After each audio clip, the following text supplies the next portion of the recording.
आइए हम बिहार के विकास शिक्षा योजना का जीता जागता उदाहरण दिखा रहा हूँ कि देखिए ये जो पुरानी पंचायत के प्रखंड दाना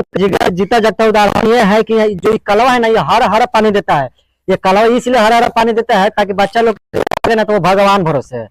बच्चा लोग को प्यास लगे, सर से मांगने जाए छुट्टी तो वो जाए घरे पढ़ने, और सर के यहाँ पर मोबाइल चलाने के लिए, मैडम से चो चलाने के लिए मौका मिले, ताकि बच्चा लोग रहता है ना तो सर लोग का प्रॉब्लम होता है चोचवा में चोचवा लगाने के लिए और मोबाइल चलाने के लिए। और इससे भी जिम वर्क का उदाहरण दिखाते हैं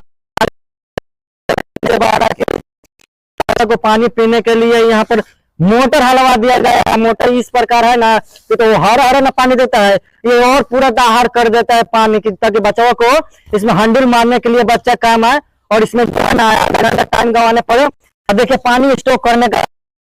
में ये नया टेक्नोलॉजी प्रोड्यूस हुआ है पुरानी पानापुर